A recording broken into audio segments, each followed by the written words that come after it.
So I'm out here snapping pictures with one of Sony's earliest cameras, and it's a DSLR, if you can believe that. That's a Sony A700. So last week we went over the Canon D30, which was their first iteration and entry into the digital world without the help of other companies like Kodak.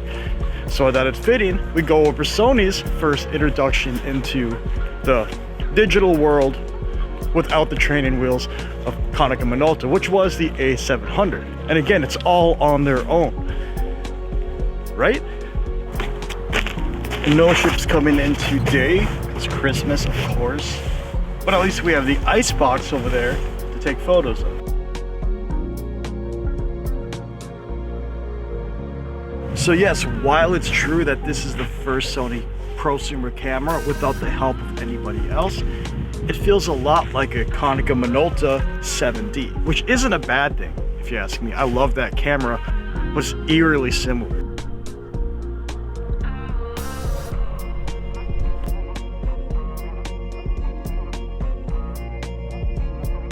This camera feels nice, tight, and responsive even to today's standards, albeit it's a decade and a half old DSLR. It's very responsive, snappy, feels great in your hands, and it has a whole host of features that I can't name, mainly because I can't remember and I'm starting to get frostbite from standing out in the cold. But it just was way ahead of its time, especially when compared to what Canon and Nikon were coming out with in, say, the late 2000s. So the main reason I wanted to give the A7 a go was because my Konica Minolta 7D pooped the bed before I even got to use it. I mean, that's just how it goes when you use vintage cameras, right? So, as I was looking for that, I found the A700 here, sub $100, and I figured we'll give it a whirl for the channel. And I'm not disappointed. It comes out with some great images. In fact, I feel like it's a direct successor to the 7D that a lot of people come to know and love. And at the time of its release, that's the way the A700 was looked at.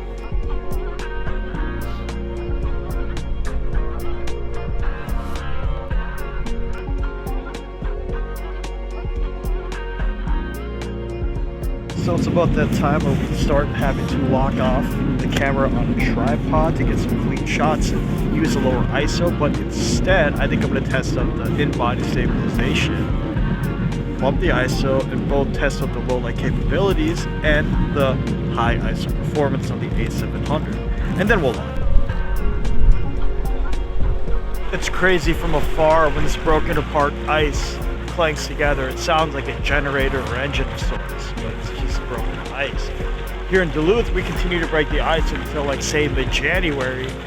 That's when the shipping season stops, but until then, they'll just keep breaking apart. And it's crazy because even though they break it apart, there's still people that go ice fishing on this lake. They just avoid the edges and the rifts.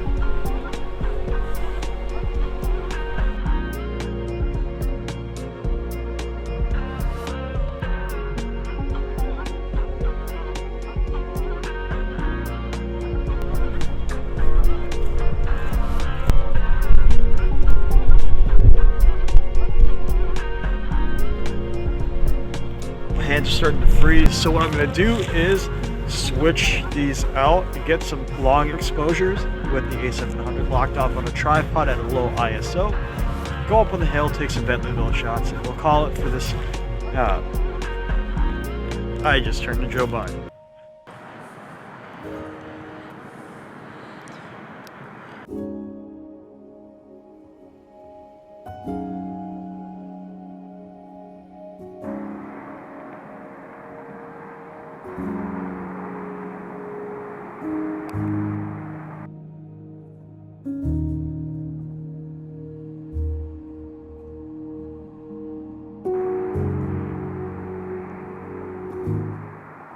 Now, I have a predisposition towards any camera that I hold, and yeah, I've said it a lot, but this is one of the most satisfying cameras that I've shot with in a long while.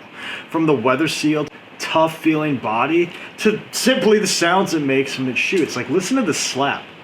We'll focus first. I know it's gonna hit even though I'm aiming at nothing. It's a ghost on my wall. Very, very beautiful. Feels like I'm playing GoldenEye on a Nintendo 64 and shooting the bad guys when I use this A700. It just sings, you know? Dare I say, it feels so good in my hands that I would trust it for professional paid gigs today. And I know a lot of you are wincing at the thought of using a decade-and-a-half old crop sensor. Yes, that's right, crop sensor 12 megapixel camera from like 15 years ago, but what can I say? It shoots very well. The images are pleasing and I can trust it. Every time it autofocuses, it hits more or less. Like, it's more reliable than a lot of the Alpha series cameras were that came out after the fact. In some ways, it feels like Sony had regressed from this camera when they went to their mirrorless systems, but it's understandable because this is a tried and true DSLR versus what was new territory, right? But let's keep on talking about the body of this because it was their prosumer model, not the high end, not the low end. It does have a magnesium alloy body, 2 memory slots, 1 CF and 1 memory stick. That didn't really catch on, but it's there. And that is right, a 12 megapixel CMOS sensor. So if you're somebody that likes to suck the soul out of a room and explain to everyone around them how much more superior CMOS is to CCD, well, you won. All right, do you feel good now? This is a CMOS, not a CCD. But it doesn't mean this isn't a classic in its own right. Like, to me, the A700 is kind of where Sony started saying that, hey, photogs, take us seriously. We can make a good product.